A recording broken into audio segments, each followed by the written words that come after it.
Yeah, I mean, I think there's just a really huge focus on brands. It used to be so Amazon focused, and we still are, but now we're doing TikTok Shop, we're doing Shopify, we're doing all the things because you want to have that omnipresence, and we're in retail as well. So I think that really focusing on brand, knowing who you're speaking to, and then really having that personality, and those are the brands that you're seeing, whether you're in the health space, your sports and outdoors, you're in the babies, like any of the industries that we're in, we're seeing that the brands that really stick out are really creating a much bigger splash.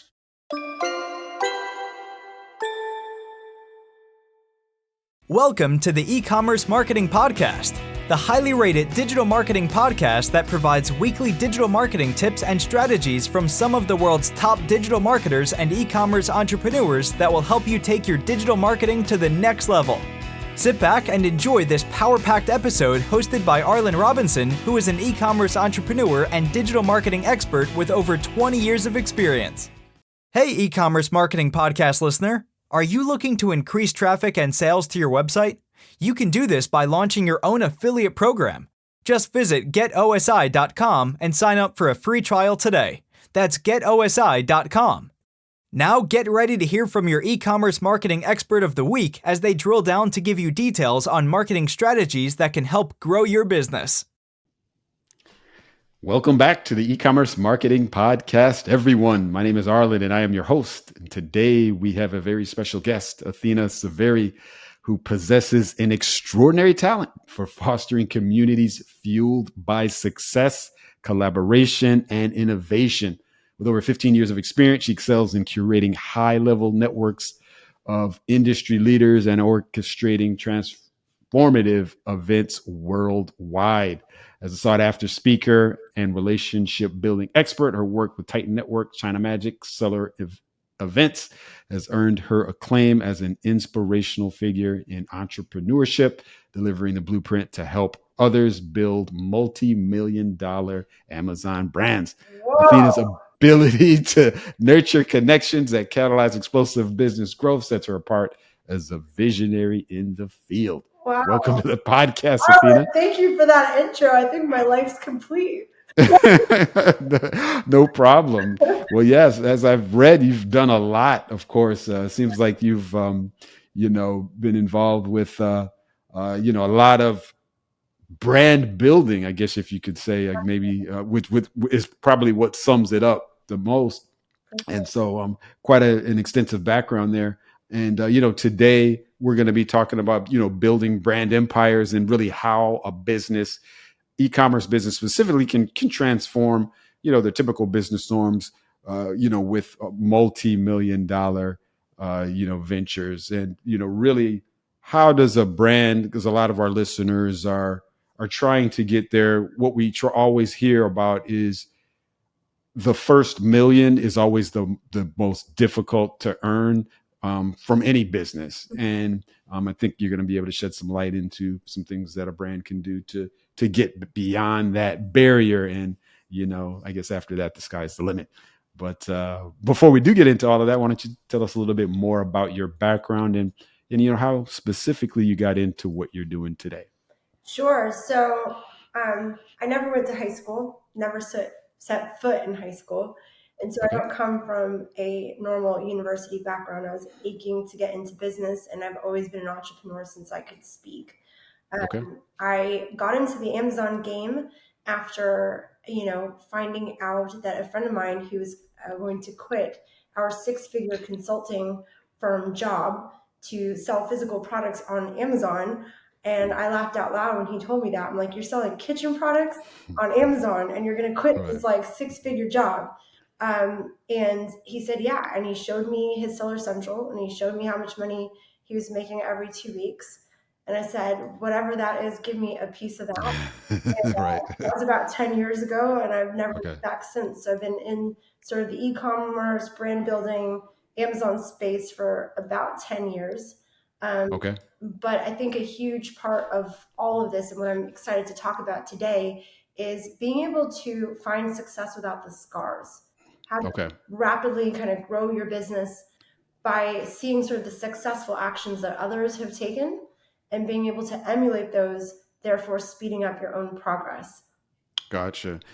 Yeah, interesting. Yeah, that's quite a story. And I want to kind of circle back onto some things that you said that really stuck out. Of course, how did you go from, you said never going to high school to now, working with running multi-million-dollar brands? What, if you can maybe tell us a little bit about how that really worked out? Why didn't you go to high school? What happened? And Yeah, how did you go from there to where you are now? sure. So I think I was just ready to grow up. Like if you met me when I Okay. was a kid, like I was always building something. Like, Okay. I would go up to people and be like, I can wash your car or your dog or both, right? Like there wasn't an Okay. option.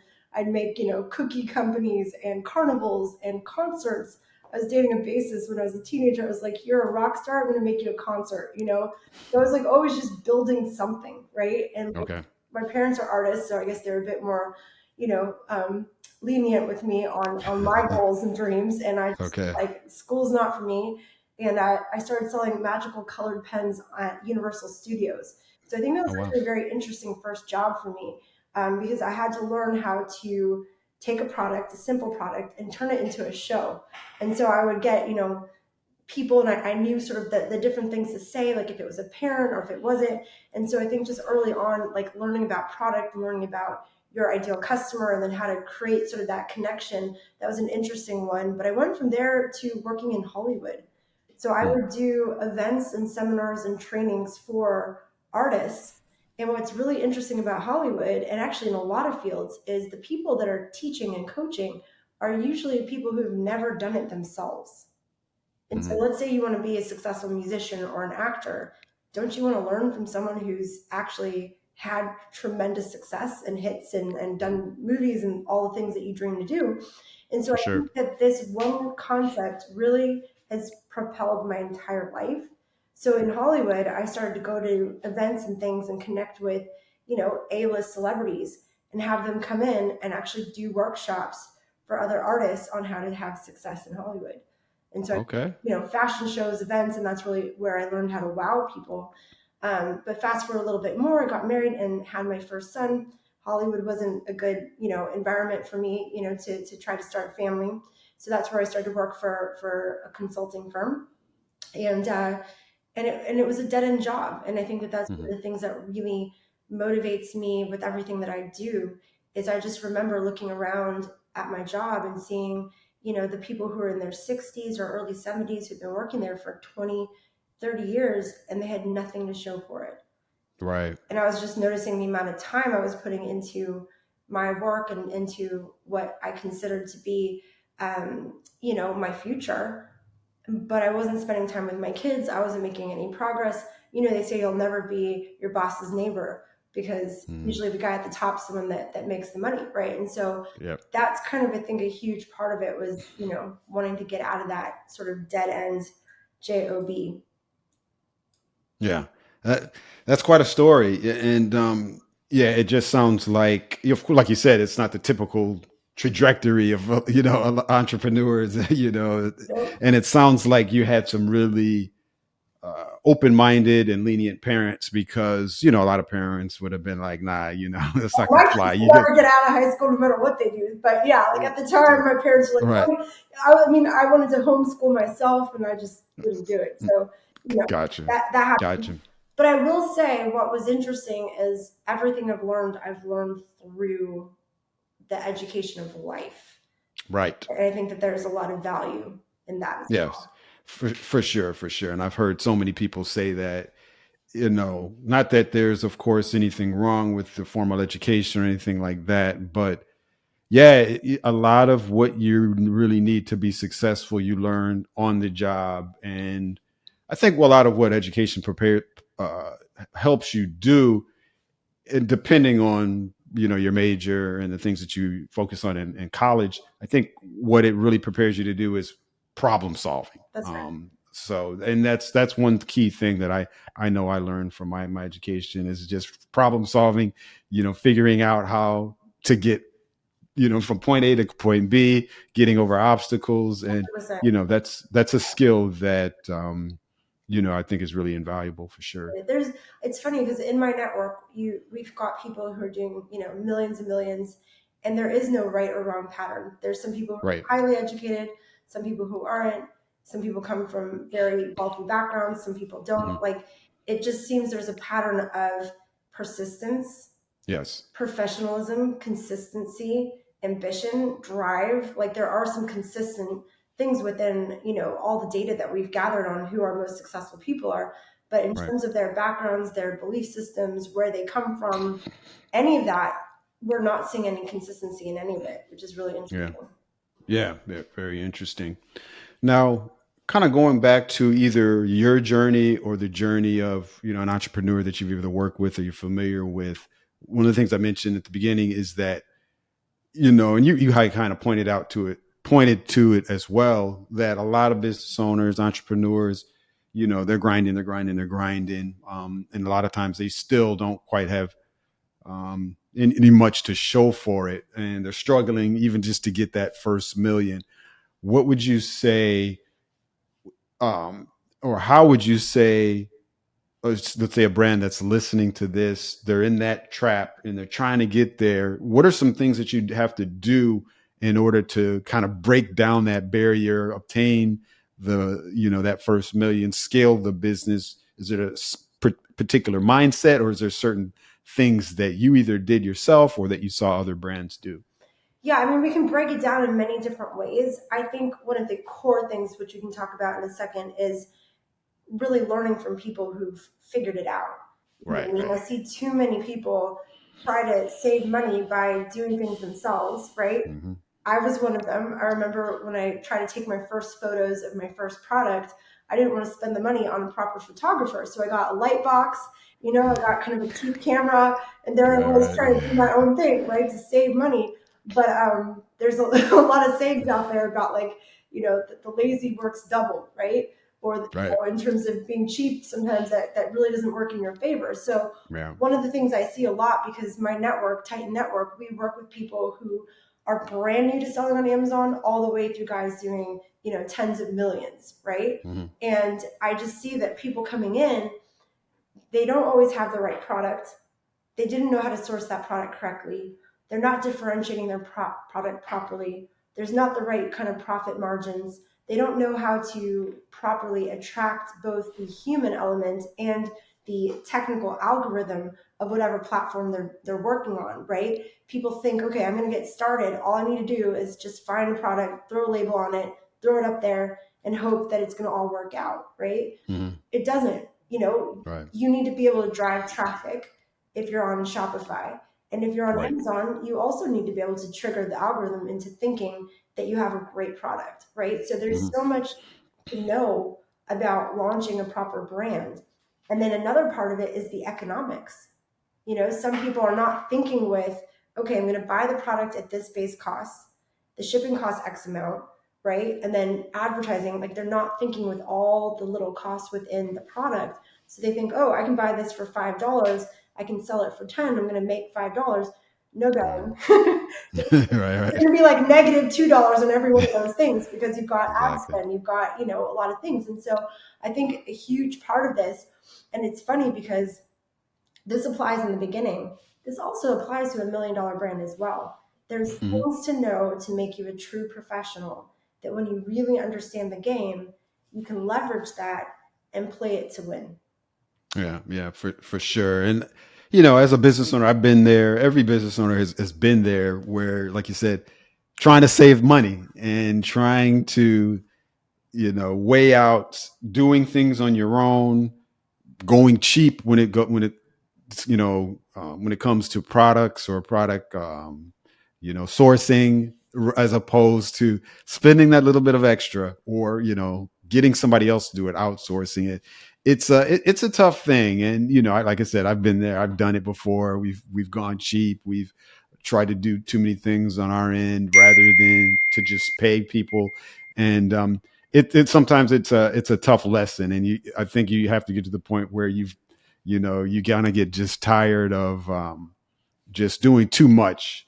And you have to understand, especially now where we're in a world where, everything is available. Any type of assistance that you need in your business, it's really within, arm's reach. Of course, you may have to pay, but in the long run, that the cost, I think, will be more of a benefit, whether it's, consulting, whether it's, networking and working with someone like yourself, or whether it's just building a bigger team and just paying, to grow your You nailed business. it. Yeah, because speaking to all those $1 million brands, sometimes they don't hire employees.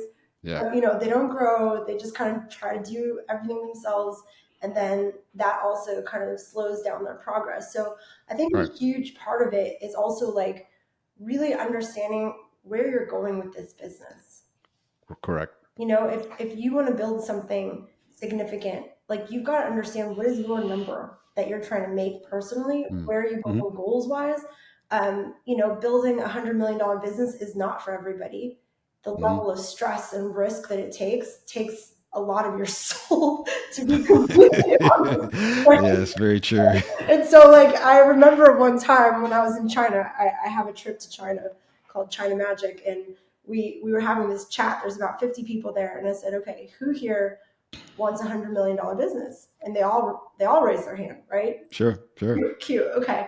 All right. Now, who's willing to do the work to have $100 million business? Like 2 people kept their hands up, right? Right. So I think, one of the things that I love to talk to people about, and I think a huge reason why I have such a beautiful, thriving community is because when we think about e-commerce, when we think about business, when we think of all of these things, it's all meant to translate into your lifestyle.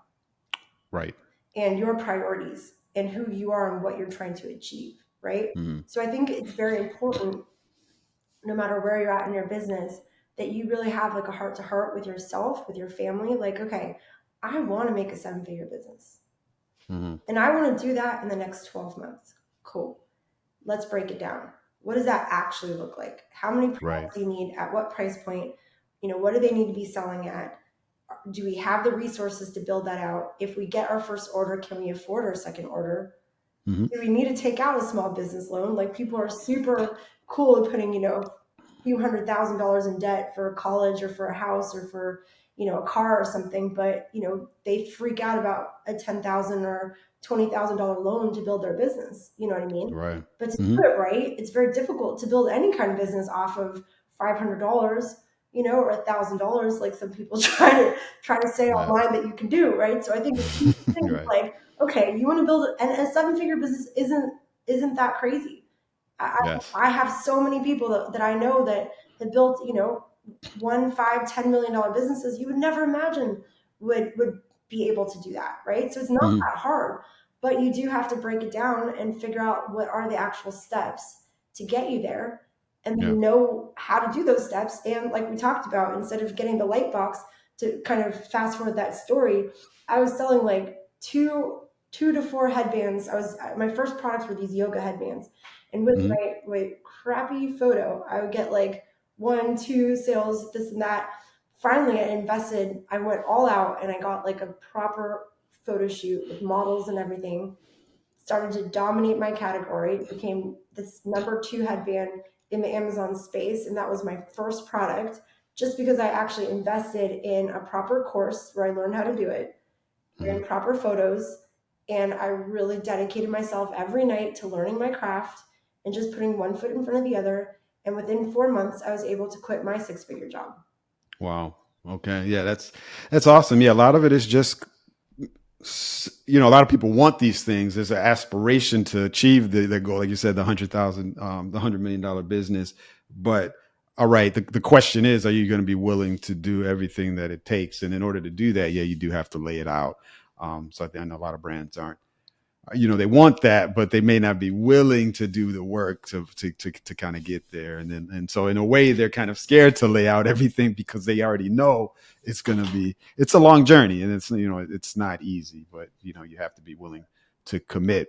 Now, one area that you kind of touched on that I want to circle back on as well is part of this, I know, has to do with your network, the people that you're, kind of in your circle, the people that you're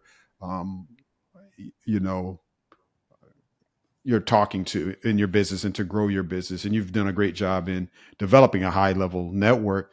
What would you say is that magic ingredient that really, turns these connections into just massive business growth. Because there's one thing to be in a network of, high net worth individuals, people that are, entrepreneurs that are doing big things. But then, all right, how do you translate that relationship into being able to grow your business? Yeah, well, I believe very much in the power of proximity, as Tony Robbins says, right? Like you can be Okay. in a room with somebody who, I'll give you a great example. So I have a trip to China, as I mentioned, called China Magic, right? Yes. One of the mentors on our trip, his name is Kian Golzari. This guy Mm-hmm. was raised around sourcing and product development because his father owns a very prominent camping and outdoor brand in the UK. So he's been going to dinners with, suppliers since he was a little boy. He spent 10 years in China, and he's now about 35 years old, but he's made this his lifetime craft. And I've never met anyone that understands how to properly develop products, negotiate, create amazing quality things out of he is the Michael Jordan of sourcing, this guy, right? Like he's a Okay. genius. He actually sources for the NFL, the NBA, Google, the Olympics. Like he really is that high level. So Mm-hmm. we have him as our top mentor on our trip. When he sits down with you and you have a question about something and he's taking 5 or 10 minutes of his time to work with you and answer that and help you develop your product, it's not a 5 or 10 minute thing. It took Yeah. 2 decades of dedication, right? Now you just learned how to ask the right questions, how to develop a product properly, how to actually have proper relationships with suppliers, how to get cash terms, how to do Mm-hmm. all these things, how to use different materials, and how to find products that are not even on the market yet. Like these are all the things that you can learn from this guy in a short time, whether you're taking a course, you're watching a video, you're having a conversation, you're in a networking situation. But when you can build an actual relationship with someone like that, and you Mm-hmm. can actually get, a question answered or something troubleshooted, you just saved yourself a decade of going to China. Right. I see. See that? So then, Yeah. if you're in a network where everyone around you's got their magical powers, right? Like Mm-hmm. I haven't had the honor to get to know you well enough, but I know you've got all these magical superpowers from what you've built and what you've done over the, over 20 years and this amazing podcast and everything that you do. Like there's so Appreciate much it. value to your experiences, to what you've created. And if you approach life knowing there's value in every person around you, Mm-hmm. including yourself, here's the magic sauce. You have so much value as a human being. Right. And if you are very open to sharing that and creating trust and leading with value, then other people want to help you too. Yeah, I That understand. is Yeah, very the magic sauce. for sure. Very, very well said. And you're totally right. It leading with the value you can bring others is a key thing. I'm often asked the question of, what are some of the, as an entrepreneur, I'm sure you get this question as well. What are some of the top books that you've read that have, that you could recommend other entrepreneurs that have really influenced what you do? And one book that I always recommend is a book called Never Eat Alone by Keith Ferrazzi. And I don't know if you're familiar with that, but it's his principle is similar to what you've said. His whole concept in the book is he's come up with almost like a formula that kind of changed my whole perspective on networking and then going to conferences, going to networking events, where instead of leading with an ask, so everybody's going to these events, they're going with all these business cards, or, they're saying, help me do this, give me this, give me that. But they're not even thinking about what they have to provide others. And his whole concept is lead with value. Don't ask for anything until you've provided at least one thing to these people that you're trying to form a relationship with. 100%. And 100%. it works. Yeah, and it works a number of ways, because if you go that route, then obviously people are going to be more open to talking to you. They're going to be more open to calling you back, emailing you back, because they're going to be interested in, all right, what is this? What is he going to be able to do for me, as opposed to, okay, I met Arlen the other day, I know he's just asking for whatever. So it really changes everything if you have that mindset. 100%. And it could be like what you just said, like, hey, have you heard of this book? It's super Yes. cool. Or this Mm-hmm. podcast. Or hey, let me send you this one connection that I met about this one thing. Like, you don't have to be yourself someone of Kian's level to offer Kian help, right? And I'm just using Kian because he's a good example of someone. But Sure. there's always value that you can bring. And then the other Yep. thing is sometimes you got to pay for it. I pay Mhm. to be in a lot of different masterminds and events. I've spent a Yeah. fortune on this, right? Right. And you pay to play. Like, I was in a room with people who are way more successful than me. And so I spend the money and I go to these events and I walk around, and that's where I get to meet amazing people like yourself, or, other people that have become key to my life and some of my closest friends. So I truly believe, find industry seminars, events, meetups, follow people online and then see where they're going to speak at. You know what I mean? And then make yourself a human being. Don't go up there like a fanboy or fangirl. Yeah, exactly. Hey, Arlen, so nice to meet you. I really admire your podcast. You're super cool. Anyway, Yeah. tell me about yourself. How are you doing? Like, don't act like an alien. It just doesn't. It's not cute. Yeah, it isn't, and we've all done it. We've all been Oh there. yeah, We've all been that fanboy or that fangirl, and you're in so awe of that person. You don't know what to say. But yeah, yeah, I think it just comes down to, like you said, you have to be human, and at the end of the day, even if that person has millions and millions of dollars, they've achieved all of this success, at the end of the day, they are just like you. They have to go to bed at night, they have to eat, and they have to take care of themselves. So we're all in the same journey. We're just at different levels. 100%. Yeah. And kind of shifting focuses a little bit to e-commerce space, from things that you've done with Amazon and outside of Amazon, and just kind of looking at all of these changes that are happening in the e-commerce space. How would you say, what would you say there are some key strategies right now that a brand could adopt, Sure. for really growing their brand, that they can do now that's kind of different from 5-10 years ago? Yeah, I mean, I think there's just a really huge focus on brands. And when I say brands, people kind of have their own ideas of what that could mean, right? Because there's many different definitions of brand.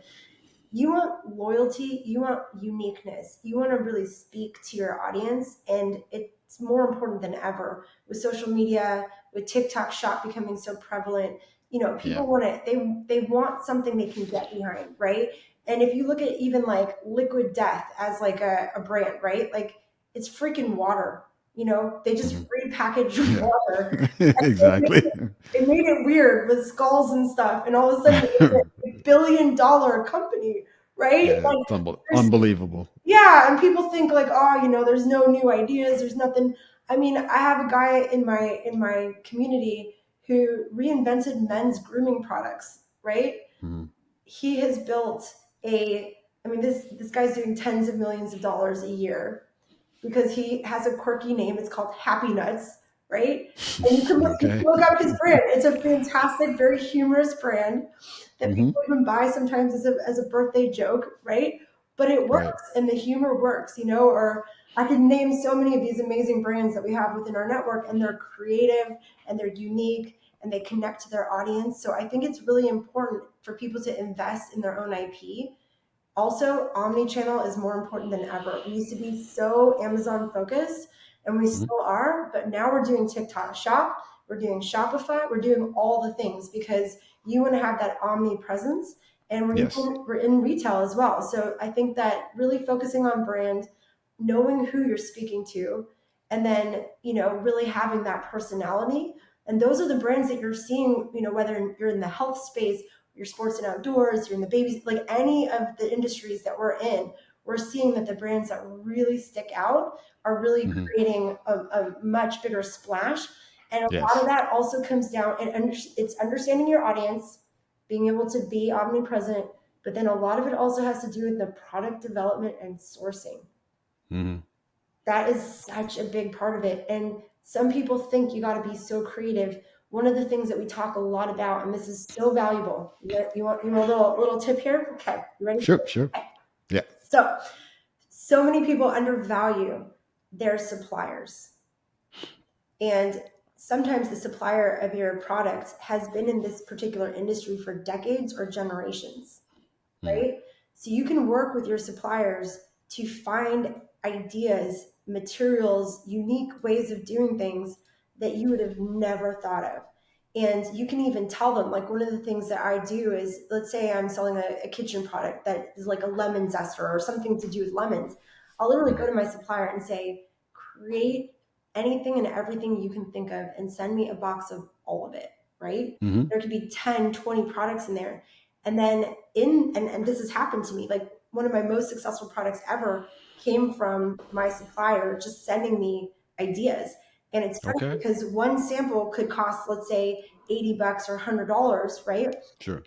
For them to send you a box of 20 samples might cost you an extra $20 because all they really care about is the shipping, right? Right. And so I think that that's one of the things, like, people need to come up with ideas and things that are their own. The days of like, slap a label on it and do the same exact garlic press that everybody else is doing, that is over. And if you look, if you guys want to see a cute product, go to Gracula on Amazon. That's not my product, but it's a little Dracula guy that's a garlic press, right? Okay. So, interesting. And, this brand has turned like all these interesting ideas out of very simple kitchen products. So like there's a dinosaur soup spoon, right? Or there's like this little guy, like all these cute little things.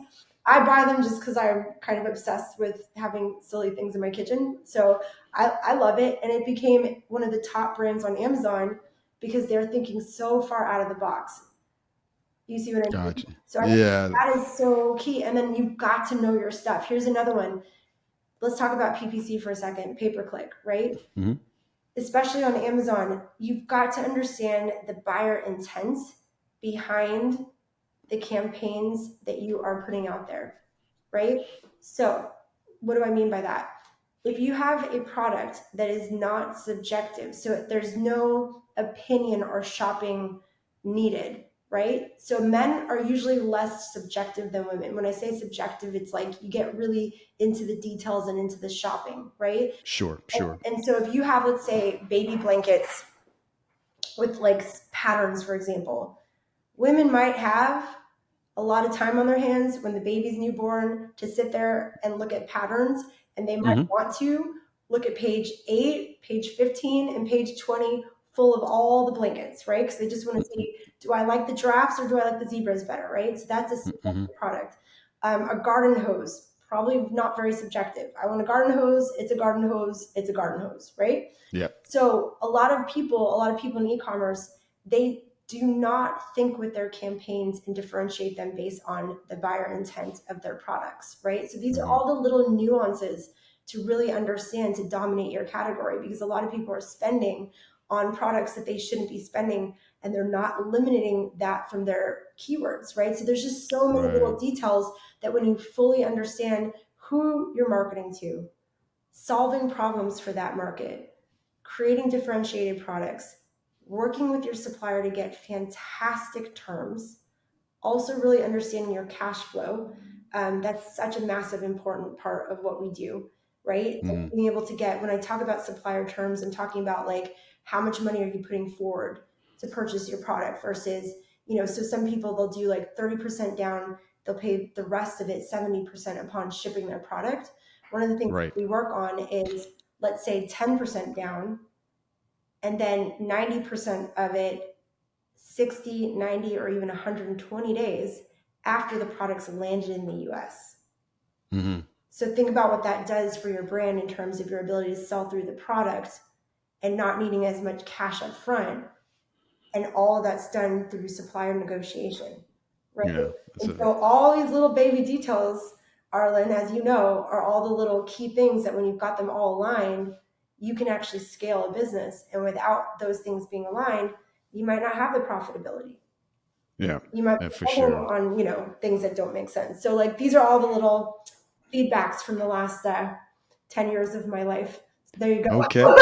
That's awesome. Those are definitely some powerful nuggets. I definitely encourage everybody that has listened to take some notes, because I mean, there's really a lot there. I mean, from the supplier aspect of it to the buyer intent, and all of that really really makes sense. And I know that's really going to be impactful for everyone listening. Well, this has been an awesome conversation, Athena. I could probably continue on with this for hours and hours, because I know you have a whole plethora of knowledge that is based on your experiences that you can share with us. But I know we've learned a lot. But lastly, before we do let you go, I always like to shift gears just a little bit so our audience can get to know you a little bit better. If you don't mind sharing one closing fun fact about yourself that you think we'd be interested to know.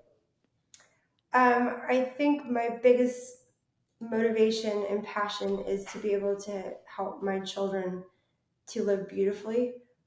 Sure. I was about to have a 5-hour surgery that was a bit risky, and I think that that's probably my passion for life, is help people live beautifully. And I don't say successfully or any other word. I just feel like we don't have a long time on this earth, and there's a lot we can do to create a life of intention, a life of freedom. And for me, e-commerce is such an amazing platform to be able to build that life freedom, that location freedom, that time freedom, that financial freedom. So the fact that you, Arlen, are helping others to build their businesses is giving them that. So thank you for everything that you do. And if people want to connect with me, I answer all of my own messages. I don't have an assistant, so you can always reach out to me. I'm an open book. I'm here to help. Okay. All right. That's awesome. And thank you, Athena, for that. I appreciate that. Our whole goal with this is to just empower anyone that's willing to listen, any e-commerce business owner, aspiring e-commerce business owner, or marketer, anybody that, is looking to really grow their business and wants some key fundamentals. And so, thank you for being an open book. We really appreciate that. So if people do want to connect with you and reach out to you, pick your brain anymore, what is the best way for them to reach you? If they go to titannetwork.com, whether you're starting out or you're doing tens of millions, we have programs for everyone at every level. And if they are interested in coming with us to China, that's for people who are already selling. And that would be ChinaMagicTrip.com. Okay, gotcha. TitanNetwork.com and ChinaMagicTrip.com. We'll be sure to, of course, have those links in the show notes of the podcast. But we really appreciate you sharing that. Thank you for listening to the E-Commerce Marketing Podcast. If you've enjoyed this episode, be sure to rate, review, subscribe, and share it with everyone you know. Are you looking to take your digital marketing to the next level, but are tired of wading through countless YouTube videos with unproven and untrusted marketing strategies? Well, we have the answer for you. The More Sales Every Month online digital marketing course. In this information-packed course, you will learn effective keyword research, link building, content marketing, and much more to attract and convert your site visitors into paying customers. Just go to moresaleseverymonth.com and sign up today for a low one-time fee.